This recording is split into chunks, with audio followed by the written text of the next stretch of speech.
तीन तलाक को क्रिमिनल ऑफेंस के दायरे में लाने वाले बिल को सरकार ने लोकसभा में पेश कर दिया है। इस बिल पर लोकसभा में भी विरोधाभासी माहौल बन गया है। असदुद्दीन ओवैसी ने कहा है कि यह बिल महिलाओं की मुश्किलों में इजाफा ही करेगा, यह बुनियादी हक के खिलाफ है। वहीं कानून मंत्री रविशंकर प्रसाद ने कहा कि बिल महिलाओं की गरिमा की हिफाजत के लिए है। शरीयत में इस बिल से कोई दखल नहीं है। वहीं प्रधानमंत्री नरेंद्र मोदी ने इस बिल पर सभी से बिल को सपोर्ट करने की अपील की है। The issue is not of religion, the issue is not of faith, the issue is not of puja. The issue simply is gender justice, gender dignity and gender equality. Bill पर कांग्रेस का रवैया विरोध का तो नहीं, लेकिन कांग्रेस ने बिल को स्टैंडिंग कमेटी के पास भेजने की अपील की। कांग्रेस का तर्क रहा कि बिल में कुछ खामियां हैं, इन्हें दूर किया जाना चाहिए। मुस्लिम पर्सनल लॉ बोर्ड भी इस बिल को शरिया के खिलाफ बता रहा है। साथ ही बोर्ड का मानना है कि इससे कई परिवार बर्बाद हो जाएंगे। बोर्ड ने कहा कि यह मुस्लिम पुरुषों से तलाक का हक छीनने की एक बहुत बड़ी साजिश है। मैंने इस बिल के अपोज किया है और अपोज इसलिए किया है क्योंकि ये वायलेशन है फंडामेंटल राइट्स का, आर्टिकल 14 और 15 का। आर्टिकल 15 में एक सेटल्ड प्रिंसिपल कॉन्स्टिट्यूशनल लॉ है और उसको फॉलो नहीं किया जा रहा है। तीन तलाक के मसले पर पहले से ही देश में एक बड़ी बहस बनी हुई है। मुस्लिम समुदाय भी दो धड़ों में बटा दिखाई देता है। सारा बानो ने इस लड़ाई की शुरुआत की थी और आज ये इस मुकाम पर आ पहुंची है, जहां मुस्लिम समुदाय का एक तबका इस बिल का स्वागत भी कर रहा है, लेकिन एक तबके में इस बिल को लेकर संशय और डर का माहौल व्याप्त है। ब्यूरो रिपोर्ट, जन टीवी।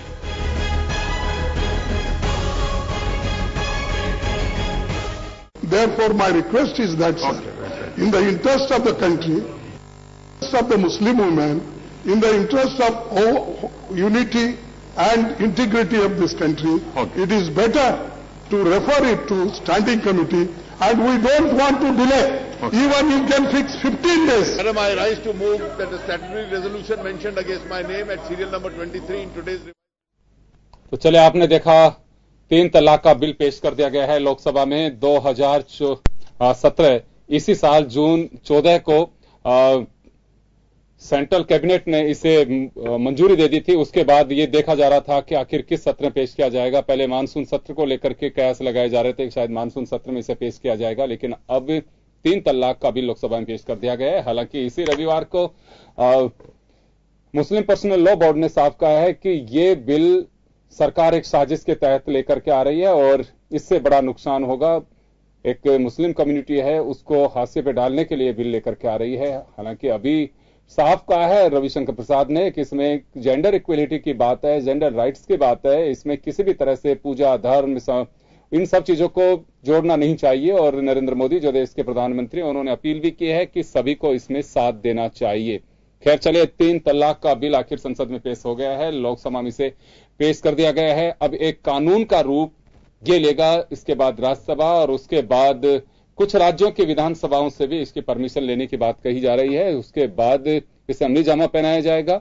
राष्ट्रपति की मंजूरी के बाद एक कानून बनाया जाएगा। हालांकि सरकार एक विधेयक के जरिए इसे लागू भी कर सकती है पहले 6 महीने के लिए, लेकिन एक कानून का रूप बना करके और देखा जाएगा। हालांकि इसके राजनीतिक मायने की बात करें तो लगातार ये बात उठ रही है कि बीजेपी इसे राजनीतिक फायदे के हिसाब से देख रही है। ये बड़ा सवाल है कि बीजेपी मुस्लिम कम्युनिटी में राजनीतिक संभावनाएं तलाश रही, वो कैसे? उत्तर प्रदेश के चुनाव, विधानसभा चुनाव में जब बीजेपी को बड़े बहुमत के साथ मेजोरिटी मिली, तो उसके बाद से कहा जा रहा है कि बीजेपी ने भी कई बार कहा है कि तीन तलाक मुस्लिम बहनों के लिए जो एक बड़ा नासूर बन चुका था, उसकी हमने आवाज उठाई। आजादी के इतने साल बाद किसी ने इस ओर ध्यान नहीं दिया। एक बड़ी जेंडर इक्वलिटी के लिए जो महिलाएं जूझ रही हैं, वो उनको उनका हक मिल रहा है। शायद ये बड़ी वजह है कि मुस्लिम महिलाओं को ये लगने लगा है कि बीजेपी उनके हक की लड़ाई लड़ रही है। ये बात लगातार निकल करके सामने आ रही थी और कांग्रेस कह रही है कि राजनीतिक लाभ के लिए बीजेपी ये अपने नए नए प्रपंच रच रही है। चलिए, एक ये कह सकते हैं कि एक बड़ा मुद्दा और लोकसभा में बिल पेश करने के बाद में निश्चित रूप से एक बड़ा इशू रह गया है। चलिए, हमारे सहयोगी हमारे साथ सुधांशु इस वक्त जुड़े हुए हैं। सुधांशु, क्या माना जाना चाहिए कि जगह जगह मिठाइयां बांटी जा रही हैं, महिलाएं इस बात को लेकर के बड़ी खुशी जाहिर कर रही हैं कि ये चलिए हमारी जेंडर इक्वलिटी के लिए कम से कम ये बिल आया, काफी समय बाद में हमारे बारे में ख्याल किया गया है।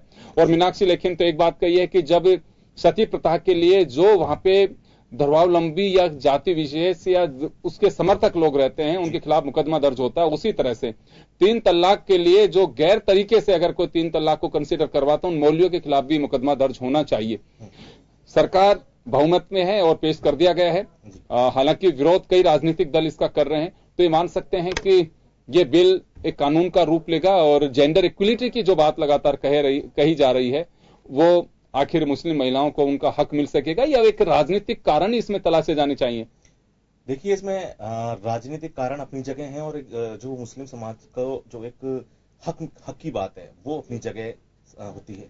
सबसे बड़ी बात यह है कि मुस्लिम महिलाओं के साथ ऐसा हुआ है कई बार 3 तलाक को लेकर उनको काफी परेशानियों का सामना करना पड़ा है। चाहे इस तरह के केसेस जब सामने आए कि अगर व्हाट्सएप पे 3 तलाक दे दिया या किसी तरह का मैसेज कर दिया या मेल कर दिया, तो इस तरह की बात अगर मुस्लिम महिलाएं सामने लाती हैं तो ऐसा हुआ भी है कि ऐसा इसको नकारा नहीं जा सकता कि ये सब केवल एक ख्याली पुलाव है कि ख्याली बातें हैं। हाँ, ये निश्चित तौर पर माना जा सकता है कि सरकार अगर इसको ला रही है इस बिल को, तो निश्चित तौर पर जो पार्टीज होती हैं उनका मकसद होता है एक वर्ग विशेष को, चाहे कोई भी वर्ग हो, उसको अपने साथ जोड़ना। और इस पूरे मामले में भी सरकार इस बिल को लाने का पीछे ये भी एक छोटा सा मकसद माना जा सकता है 3 तलाक के इस पूरे मसले में। और निश्चित तौर पर जिस तरह की जो बातें सामने आ रही हैं, जिस तरह का जो मुस्लिम समाज में भी अलग अलग धड़े दिखाई दे रहे हैं कि एक जो धड़ा है, एक धड़ा है जो मुखाफला जो इसके विरोध में है, और दूसरे जो मुस्लिम महिलाएं हैं, कहीं हमने तस्वीरें भी देखी कि वो इसको खुशी मना रही हैं इस 3 तलाक के इस मसले पर। तो निश्चित तौर पर ये एक ऐसा मसला है जिस पर हो सकता है कि और थोड़ी चर्चा होनी चाहिए, जैसे कि दूसरी पार्टीज भी कह रही हैं, मुस्लिम समाज भी कह रहा है, और इस पर मुस्लिम विद्वानों को बैठा के इस मसले पर चर्चा की जाने में कोई बुराई भी नहीं है। चले, इस वक्त हमारे साथ जमात इस्लामी हिंद के से जुड़ी हुई नासिरा जुबैरी जी इस वक्त हैं। नासिरा जी, आपका स्वागत है। 3 तलाक का बिल पेश कर दिया गया है पार्लियामेंट में, क्या मानना है, किस तरह से देखा जाना चाहिए इसे? देखिए, 3 तलाक का जो बिल पेश कर दिया गया है उसके बारे में मैं ये कहती हूँ कि अभी पिछले दिनों ये अवैध करार दिया था कि ट्रिपल तलाक को अवैध कर दिया गया है। तो जब उसको ट्रिपल तलाक को अवैध कर दिया गया है तो फिर मेरे समझ में नहीं आता, अवैधानिक है, यानी अगर किसी ने 3 तलाक दे दी तो वो माने नहीं होगी जी। जब इतना कुछ हो गया तो अब अगर कोई 3 तलाक दे देगा तो उसको जेल की सजा हो जाए, इसका क्या सेंस है? ये हमारी समझ से बाहर है जी। हमारी समझ से बाहर है कि ये जब वो उसको माना ही नहीं जाएगा तो उसको सजा कैसे दी जाएगी, पहली बात। और दूसरी बात यह है कि इसका मिसयूज होने का खतरा है जी। वो अगर कोई पत्नी जो है अपने पति से नाराज है और वो जाके कह देगी कोर्ट में कि मेरा जो मुझे 3 तलाक दे दी है, इन्हें जेल कर दी जाए, चाहे उसने नहीं। लेकिन मोहतरमा, एक चीज मैं बताना चाहूंगा, इसके अगर बारीकियों को हम उसमें जाने की कोशिश करें तो उसमें साफ रविशंकर प्रसाद ने कहा है कि हर गुण अवगुण यानी मैरिज डिमैरिज दोनों का इसमें ख्याल किया गया है। जैसे हम कुछ दिन पहले बैठे हुए थे तो इसी तरह से एक जनाब थे, उन्होंने कहा कि किसी पुरुष अगर सो रहा है उसके फ्लो के नीचे अगर मोबाइल है वहां से उनकी पत्नी उठाती है और उसमें व्हाट्सएप पे डाल करके और उन्हीं के नंबर से खुद टाइप करके कह सकते हैं कि तलाक तलाक तलाक। तो ये सब चीजें ऐसी हैं कि इनका मिसयूज हो सकता है। देखिए, कानून हमारे यहाँ बना हुआ है, बहुत सारी चीजें हैं, यूज मिसयूज ये तो बहुत सारी चीजें हैं। अगर आज कोई ड्राफ्टिंग उसकी कर भी देता है, अगर मुस्लिम पर्सनल लॉ बोर्ड भी अगर कर देता है, तो क्या इस बात की कोई गारंटी दे सकता है कि उसका मिसयूज नहीं होगा?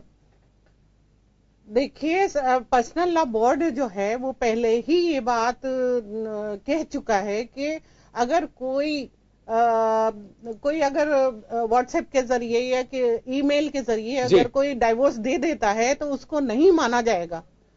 तो इसमें वहां मिसयूज का तो उन्होंने खत्म कर दिया।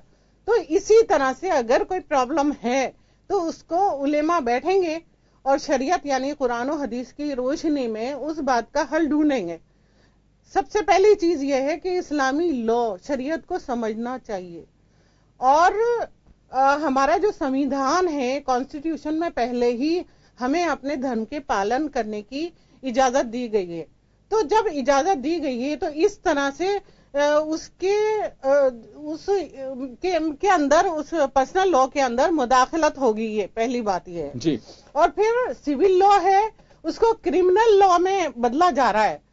तो जो पति पत्नी का मिलने का एक उम्मीद थी वो भी खत्म हो जाएगी, क्योंकि वो क्रिमिनल लॉ में चला गया, तो इससे दुश्मनियां और बढ़ सकती हैं और उनके मिलने का जो चांस है वो भी खत्म हो जाता है। जी बिल्कुल आप सही फरमा रही हैं, लेकिन इसमें रविशंकर प्रसाद जो है उनका साफ दावा है कि हर चीज का ध्यान रखा गया है।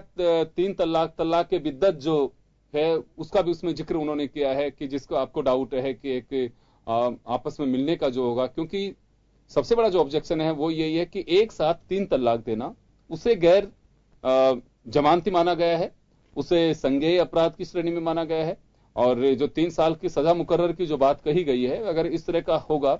अब आप ये देखिए, जिस दिन बिल पेश किया जा रहा है उसी दिन समाचार पत्रों में जगह छपा हुआ है, माफ करिएगा, साइट्स पे है कि एक पत्नी थोड़ा लेट उठ रही है तो उनके हस्बैंड ने उठने से पहले उन्हें 3 तलाक का फतवा जारी करके सुना दिया। ये संभव कैसे हो सकता है? अगर ऐसी चीजें अगर लगातार हम इन कंसिडर करते रहेंगे कि ठीक है उनसे गलती होगी तो गलती की को हदें होंगी। जब 3 वो तलाक अवैध है तो उसको मान्यता ही नहीं मिलेगी, वो तलाक हुई नहीं। जब वो अवैध है, और यही शरीयत कह रहा है कि 3 एक साथ। लेकिन मैं एक बात जानना चाहूंगा नासिरा जी, अगर वो अवैध है, वो पत्नी का रिश्ता बरकरार रहेगा, ये मान सकते हैं, लेकिन जो पुरुष उसे अपनाने को तैयार नहीं है, वो अपनी तरफ से तलाक दे चुका, वो कहेगा कि मैं तो तलाक दे चुका, मेरा तरीका यही है, उसका क्या होगा?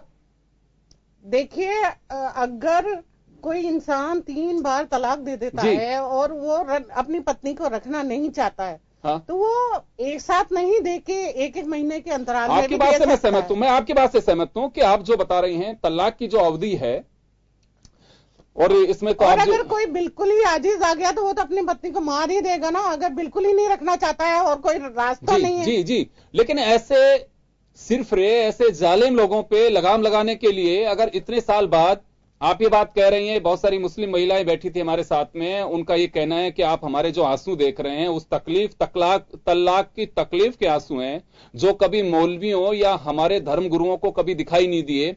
हमने कई बार जा करके कहा है कि ऐसे जालिम लोगों के लिए कोई सख्त कानून होना चाहिए। इतने साल से डिमांड की बात की जा रही है, तो इस ओर ध्यान क्यों नहीं दिया गया कि चले अगर कोई ये 3 बार तलाक कहकर कोई ध्यान बता सकते हैं मुझे ऐसा कि अमुक उसमें किसी व्यक्ति ने कहा कि व्हाट्सएप के जरिए, मेल के जरिए या उसके कान में सोती हुई महिला के कान में जाके कह दिया कि तलाक तलाक तलाक। कोई ऐसा नजीर पेश कर सकती हैं आप जिसको वास्तव में सख्त कानून समुदाय के लोगों ने दिया हो, ताकि दूसरे ऐसे लोग जो है कभी जहमत ना उठाएं कि हाँ हम इस तरह की 3 तलाक कह करके किसी को मुसीबत में ना डाल सकें। आपकी ये बात मैं मानती हूं कि हमारे उलेमाओं को बैठ के आपस में इस प्रॉब्लम को सॉल्व करना चाहिए, और जो और भी मुस्लिम ममालिक हैं वहां पर इस बात को लेकर चर्चा हुई और उन्होंने ये तय किया कि अगर कोई 3 तलाक दे देगा तो वो 3 नहीं मानी जाएंगी। तो यहाँ के जो इंडिया के उलेमा हैं उन लोगों को भी आपस में बैठ के इस बात के बारे में सोचना चाहिए।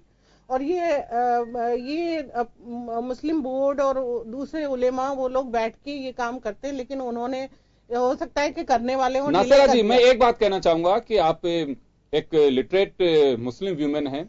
22 मुल्कों के अंदर जो तरीका हिंदुस्तान में चलित में अभी चलायमान है, जिसे हम जारी रखना चाहते हैं, उसको खारिज कर दिया, खासकर वो प्रो मुस्लिम कंट्रीज। आज हम उस चीज को रगड़ने की कोशिश कर रहे हैं, क्यों खारिज नहीं किया जाना चाहिए? अगर वो पाकिस्तान जो बिल्कुल मुस्लिम राष्ट्र है, जो तरीका हमारे यहाँ पे है उसे बिल्कुल खारिज कर दिया, कानून का रूप दे दिया गया है वहां पे, तो हम इस बात में ऐतराज क्यों कर रहे हैं कि बिल्कुल मुस्लिम पर्सनल लॉ बोर्ड चाहेगा वैसा ही होगा? देखिए, जो हमारे कोर्ट ने ये डिसाइड कर लिया 22 अगस्त 2017 को कोर्ट में ये डिसाइड हो गया कि अगर कोई 3 तलाक देगा तो वो 3 तलाक नहीं मानी जाएंगी। जी, तो उसकी पालना करवाना चाहिए। उसकी जगह ये नए कानून आ रहे हैं जब हमारा संविधान कॉन्स्टिट्यूशन बनाया गया तो उसमें सब धर्मों का सम्मान रखा गया, सबके राइट्स। मैं एक बात जानना चाहूंगा मैडम आपसे, कानून बनाने के लिए अदालत कानून नहीं बनाता है, कानून विधायिका बनाती है। वो निर्देशित कर सकते हैं, उनकी नजीर पेश कर सकते हैं जिसे हम आगे फॉलो करते हैं।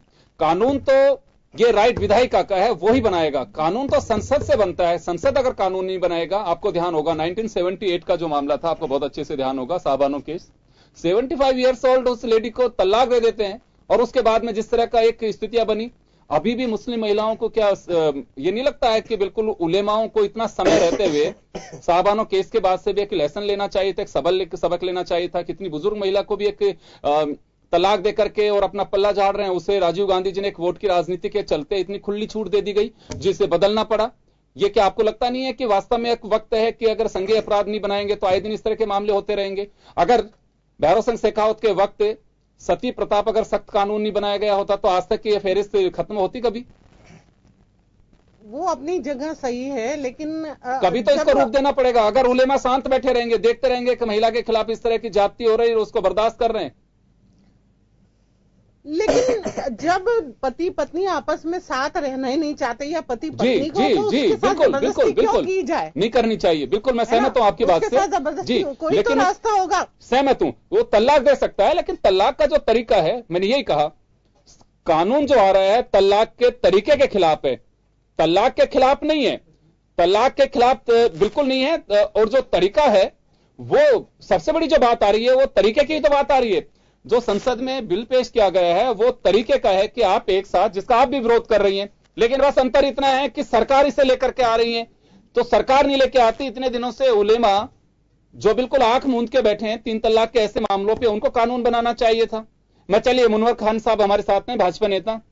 मुनवर जी, मैं एक बात जानना चाहूंगा, 3 तलाक का जो इश्यू है, हमारे साथ नासिरा जी बैठी हुई है, साहब इसे खारिज कर रहे हैं कि ये शरीयत में दखल की जा रही है सरकार की ओर से। देखिए, शरीयत अलग चीज है और सरकार अलग चीज है। अपन जिस देश में रहते हैं उस देश का कानून भी मानना पड़ेगा। और तलाक, ट्रिपल तलाक वाला जो मसला है, इसके अंदर में जो लोकसभा के अंदर जो बिल आया, मैं उसका स्वागत करता हूँ, क्योंकि हमारी जो महिलाएं हैं उनके ऊपर इतना जुल्म होता था। क्या मर्जी चाहे आदमी आ गया, दारू पी के आया और खामा कहीं उस महिला से लड़ रहा है और उसको तलाक बोल दिया और तलाक हो गया, ये कहाँ का इंसाफ है? मतलब इस तरीके का जो है वो गलत तरीका।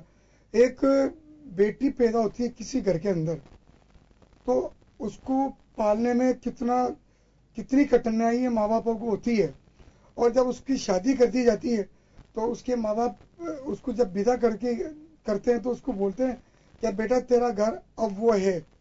और जब वो उस घर जाती है तो उसको जब उसके ससुराल में उसके पति या कोई उसको प्रताड़ित करता है, उसको मारता है, तो उसको कहता है चली जा तेरे घर, तो उसका घर है कौन सा?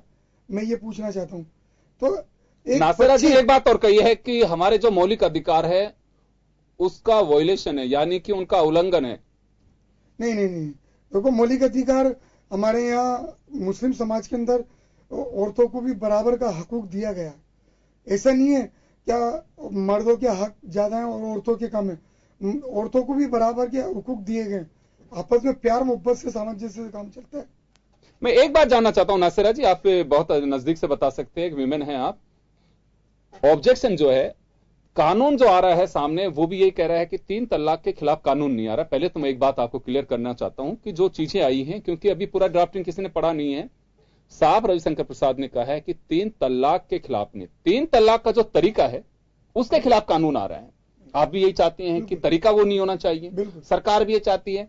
तो इसे क्यों मतलब इतना पोलराइज करने की कोशिश की जा रही है, या पॉलिटिकल इश्यू बनाया जा रहा है कि सरकार जो लेकर के आ रही है वो तरीका गलत है, या बिल्कुल ये जो पर्सनल लॉ बोर्ड है वो तरीका बिल्कुल सही हो सकता है? तो भाई 3 तलाक के खिलाफ जो लोग हैं उसे संज्ञेय अपराध में क्यों नहीं डाला? जिस व्यक्ति की नीयत साफ है, मुझे मेरी मोहतरमा के साथ में, मेरी बीबी के साथ में अगर मुझे रहना है, एक अच्छे माहौल के अंदर रहना, तो मेरे मन में जब कपट नहीं, तो मुझे किसी कानून की परवाह नहीं है कि मुझे कानून के अनुसार मैं बिल्कुल हो एक अंडरस्टूड, हमारा एक सोशल ये कहें कि सामंजस्य, एक हमारा दोनों का जो हमें संस्कार मिले उस तरह से हम हमारा जीवन जी रहे हैं।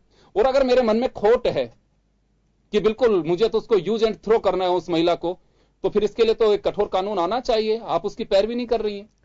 देखिए, आप जो कह रहे हैं वो बिल्कुल सही है कि, और भाई साहब ने भी जो फरमाया वो बहुत अच्छा है कि महिलाओं को इस्लाम ने बहुत सारे हुकूक दिए हैं। आज से 1400 साल पहले उनकी स्थिति बहुत खराब थी, लेकिन उनको बहुत सारे हुकूक दिए गए हैं।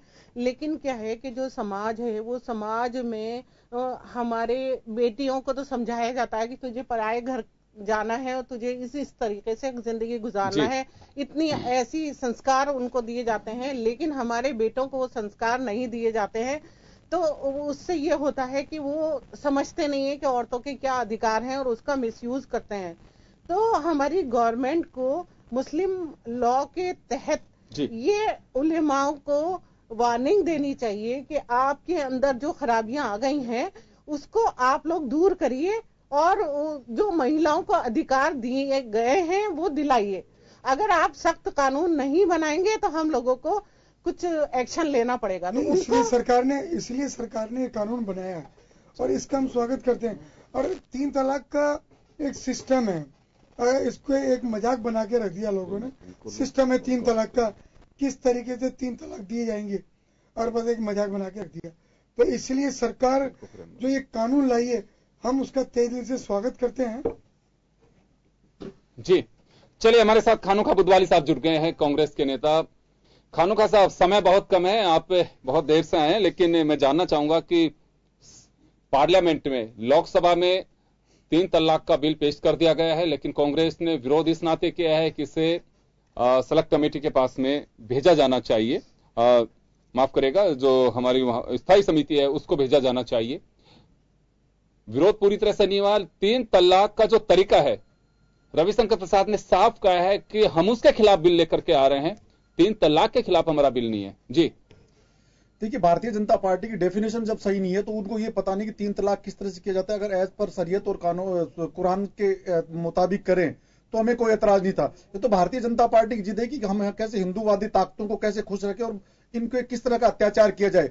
ये किसी जाति विशेष के खिलाफ एक षड्यंत्र है। ये भारतीय जनता पार्टी की नीति और नीयत साफ नहीं है। जब हिंदुस्तान का प्रधानमंत्री अपनी बीबी को तलाक के मामले में सुलझा नहीं पाया तो दूसरों को क्या हक दिला पाएगा। ये भारतीय जनता पार्टी की एक मिली भगत और ये एक जो संघ ताकतें हैं उनके द्वारा ये मुस्लिमों के खिलाफ षड्यंत्र है। अगर कुरान ये कहता है जो एज पर रूल्स जो कहीं पर भी नहीं है, उसकी डेफिनेशन उसको अगर रिसर्च करना चाहिए और अकॉर्डिंग टू कुरान अगर कह रहा है करें। उस सिलेक्शन कमेटी है जो पार्लियामेंट की, उनके साथ भेजना चाहिए। भारतीय जनता पार्टी ने, रविशंकर प्रसाद और इन्होंने इस तरह की कौन सी भारतीय जनता पार्टी के लोगों ने तय कर लिया कि हमें अकॉर्डिंग टू यही काम करना है और हमें इस तरह की मुखालफत करनी है जो आने वाले जो चुनाव में हमें इसका किस तरह से फायदा लें। मैं छोटा सा सवाल करूंगा आपको एक बार में, खानोखा साहब, एक बात मैं जानना चाहूंगा कि आपने कहा कि जो हिंदूवादी ताकतें हैं, आपका सीधा इशारा आरएसएस की तरफ है, वो लोग खुश क्यों हो सकते हैं इससे? अगर 3 तलाक का मामला संज्ञेय अपराध बनता है तो मैं वो जानना चाहता हूं उनको किस तरह की खुशी होगी। वो मैं बताइए, आप भी बता दीजिए।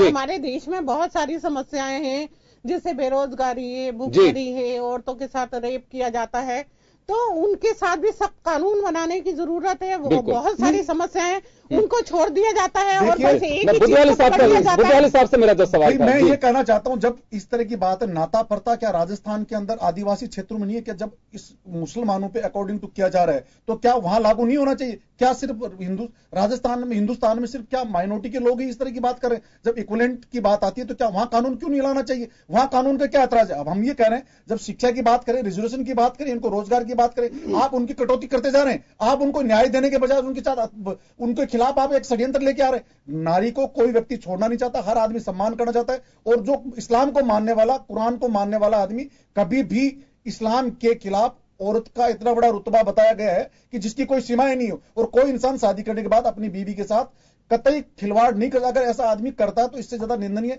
वो तो आज जो अकॉर्डिंग टू कह रहे थे, अभी जो 3 दिन पहले मैंने न्यूज पढ़ा है, सबसे ज्यादा अगर हिंदुओं में सबसे ज्यादा अगर तलाक हुए हैं तो 7000 समथिंग, तो अकॉर्डिंग रिकॉर्ड तो उनका टूटा है। जब उन पे लागू क्यों नहीं होता? ये सिर्फ मुसलमानों पे लागू होता है, अकॉर्डिंग वहां पे लागू होना चाहिए। जब ये सती जो एक कह रहे हैं साहब बहु विवाह, जो आप आदिवासी एरिया में 1 से अधिक पत्नी रहने वाला ही व्यक्ति है, वहां लागू क्यों नहीं होता? और दूसरी बात यह है कि पिछली मर्तबा डिबेट हुआ था तो उसमें मैंने रेशो पेश किए थे कि ये सबसे कम है, मुसलमानों में सबसे कम है रेट, इसकी तलाक की रेट। तो कोई नासिरा जी, मैं एक बात जानना चाहूंगा, आप काफी सोशल सेक्टर में जुड़ी हुई हैं। 22 अगस्त 2017 को सुप्रीम कोर्ट का एक निर्णय आया था, जिससे आपने उल्लेख भी किया अपने अभी वक्तव्य में। उसमें उसके बाद मैं साइट्स पे देख रहा था, 100 से ज्यादा मामले इसी तरह के आ चुके हैं जिसका हम जिक्र कर रहे हैं और जिसका ऑब्जेक्शन है और जिसकी वजह से दावा किया जा रहा है सरकार की ओर से कानून लेके आए।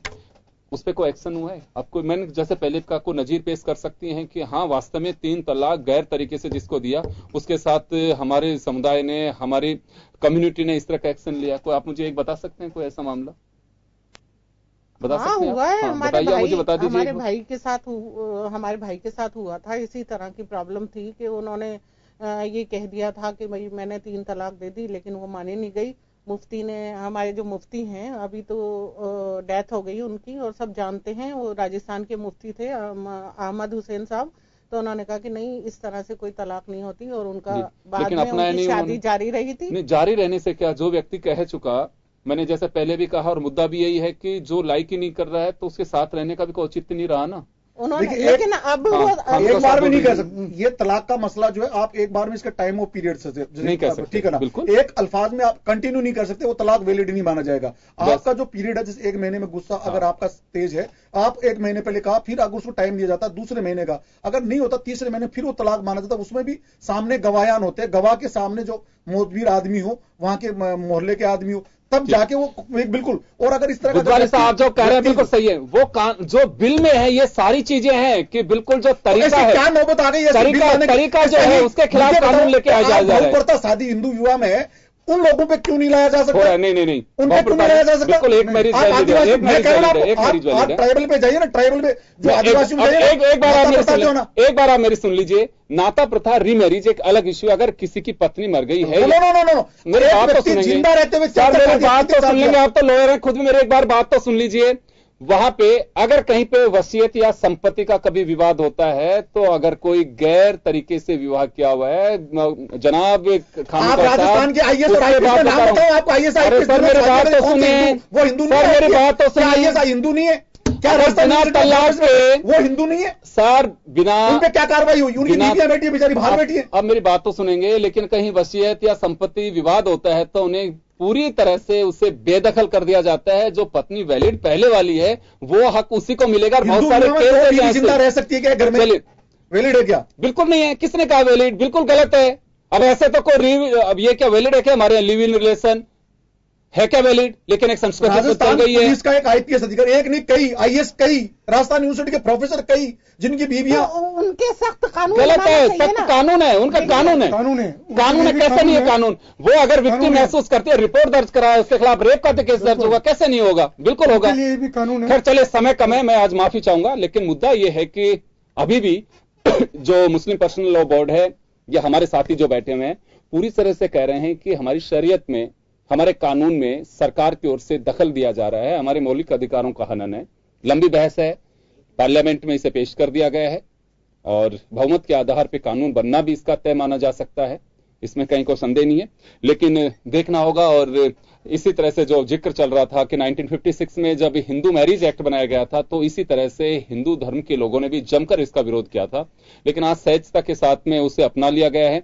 अब 3 तलाक का बिल जो रविशंकर प्रसाद दावे के साथ कर रहे हैं कि तरीका जो है उसके खिलाफ बिल आ रहा है, 3 तलाक के खिलाफ बिल नहीं आ रहा है। खैर, अब इसके राजनीतिक मायने के जो आरोप लगाए जा रहे हैं वो क्या होंगे, भविष्य तय करेगा। बहुत बहुत शुक्रिया आप सभी का। और खास खबर में आज बस इतना ही। दीजिए इजाजत, नमस्कार।